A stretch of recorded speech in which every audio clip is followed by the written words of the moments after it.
ইশরাক সাহেবের election tribunal কেসটা ইনফ্র্যাকচুয়াস হয়ে গেছে।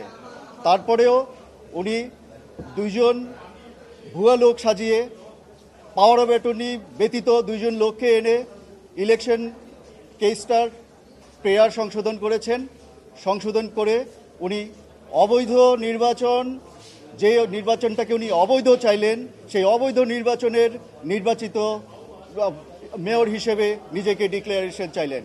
অথচ আইনে আছে 30 দিনের পরে এইরকম কোনো সংশোধন অ্যালাউ করা যায় না।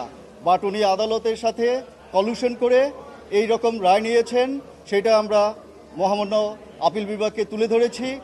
এই পরিস্থিতিতে মহামান্য আপিল বিভাগ জানতে চেয়েছেন যে এই পর্যন্ত ইলেকশন কমিশন কি করেছেন বা আপনারা ইলেকশন কমিশনে গিয়েছেন কিনা। আমরা বলেছি যে আমরা ইলেকশন কমিশনে লিগ্যাল নোটিশ পাঠিয়েছি 24/7/2025 তারিখে বিকেল 4 ঘটিকায়, 27/4/2025 তারিখে 4 ঘটিকায় তাদেরকে বলেছি যে আপনারা আপিল করেন, না হলে আমরা কোর্টে যাব। তখন ওনারা তাড়াহুড়া করে রাত 10টা বাজে ওনার নামে গ্যাজেট পাবলিশ করে দিয়েছে। সেই জন্য আমরা আদালতে বলেছি, উভয় আদালতে বলেছি যে নির্বাচন কমিশন তাদের নিরপেক্ষতা হারিয়েছে।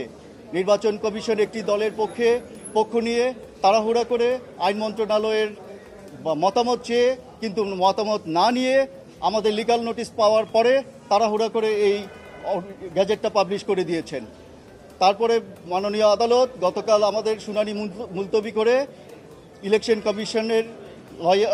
ইলেকশন কমিশনকে ডেকেছেন। আজকে ইলেকশন কমিশনের লয়ার এসেছিলেন। ওনাদেরকে প্রথমে আদালত জিজ্ঞেস করেছেন যে আর্টিকেল 180 অফ দ্য কনস্টিটিউশনে আপনাদের যেই সাংবিধানিক দায়িত্ব, আপনাদের যে ইম্পার্শিয়াল দায়িত্ব, নিরপেক্ষ দায়িত্ব, আপনারা সেটা ঠিকমতো পালন করছেন না কেন? এটা তো আমাদের একটা লিটমাস কেস। আপনারা সেই লিটমাস কেসে ব্যর্থ হচ্ছেন, তাহলে জাতির কাছে কি মেসেজ যাবে? আগামী নির্বাচন আপনারা কিভাবে করবেন? আপনারা কনস্টিটিউশনাল দায়িত্ব পালন করতে ব্যর্থ হয়েছেন। আদালত আরও বলেছে যে এত বড় বিল্ডিং করে রেখেছে কি শুধুমাত্র হাওয়া খাওয়ার জন্য নাকি? আপনাদের তো দায়িত্ব আছে, আপনারা জনগণের ইলেকশনের রাইট এনশিওর করবেন। মাননীয় আদালত এরকম অবজারভেশন দিয়ে আজকে মোকদ্দমাটি নিষ্পত্তি করে দিয়েছেন। আমরা আশা করব ইলেকশন কমিশন যথাশীঘ্র এটার বিরুদ্ধে আপিল দায়ের করবে। আর যদি ওনারা আপিল দায়ের করতে ব্যর্থ হয়, তাহলে আমরা আবার আইনগত ব্যবস্থা নিব ইনশাআল্লাহ।